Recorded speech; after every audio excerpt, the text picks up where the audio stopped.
Love reading number 21.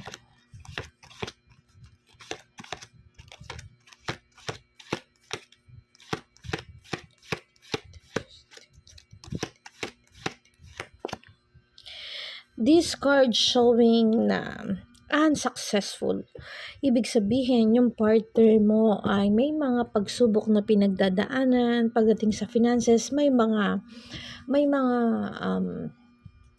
itong relationship na to, parang wala silang ganong kakayahan para ipaglaban kung ano yung meron sa kanila. Ibig sabihin, may mga balakid, may mga unsuccessful na nangyayari dun sa both partners, no? This card showing kasi na may mga bagay na hindi nagtagumpay. Sinasabi dito sa cards na parang naka-stagnant sa isang sitwasyon tong relationship na to. Nawalan daw ng pagbabalanse. Kasi nga may mga bagay na parang hindi na-actionan or hindi magawa ng paraan. Sabi dito, may mga bagay na tinanggap naman na yung parang inaccept na tinanggap na yung katotohanan kung ano man yung mga nangyari dito sa relationship na to. Tinanggap niya na yung katotohanan na hanggang dito na lang or sabihin natin na talagang may pinagdadaanan silang hindi nila kayang solusyonan. Sabi dito sa cards, alam mo naman sa sarili mo na minahal ka nitong taong to, kaya lang talaga sa universe o yung tadhana mismo ang nagkakaroon ng problema about sa inyong dalawa. Kasi may mga bagay kayong hindi magawan or hindi daw mapagbigyan. This card showing justice. So, ibig sabihin, nakadikit kasi siya sa hindi mapagbigyan. So, ibig sabihin, they have conflict regarding sa justice. May unfair regarding sa relationship na ito. So, ibig sabihin, hindi lang sa both partner yung problema nito. Hindi lang dahil sa inyong dalawa, kundi sa environment nyo o kung ano man yung tumatakbo sa inyong dalawa.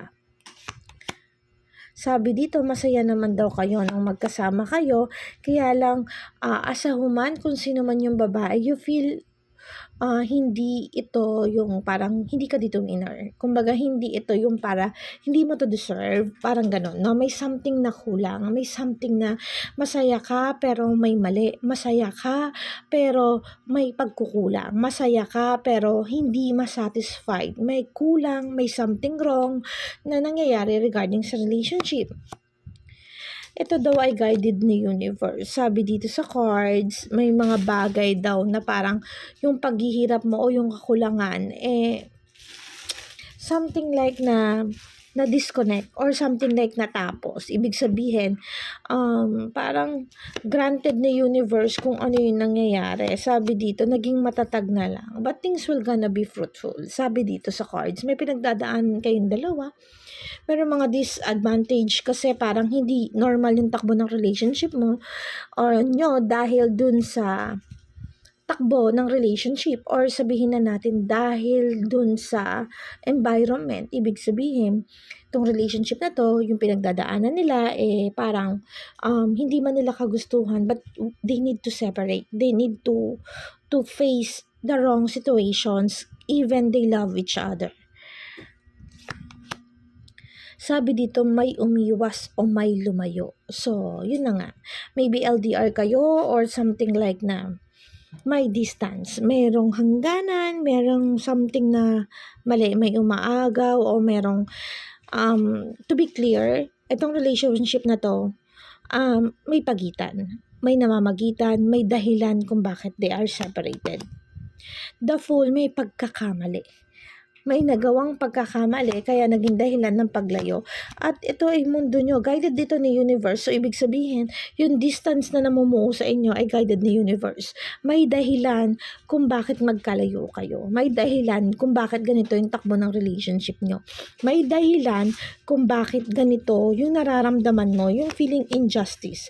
Sabi dito, yung pagkakaroon ng maling desisyon, maling gawa, at guided ni universe, yun daw yung nakapagpa-separate sa inyong dalawa. Yun yung nakasira sa inyo. But still, you are guided ni universe. May mga dahilan pa rin na parang pinapatatag pa kayo lalo. Sabi dito, may mga bagay daw na dapat nang sukuan na. May mga dapat na hindi na dapat inaasikaso pa or may mga dapat nang kailangan tignan ng mabuti kung kung karapat-dapat pa bang ipaglaban pa. Sabi dito, umiwas ka sa makamundo. Sabi dito, yung mga pagsisikap na ginagawa mo, sabi dito sa cards, magbubunga pa rin naman ng maganda. Ibig sabihin, kahit ano man yung humadlang sa inyo, kahit magkalayo kayo, kahit si universe na yung naging dahilan sa paglayo nyo, kahit mahal nyo isa't isa, things will gonna be fruitful. Things will gonna be okay for you.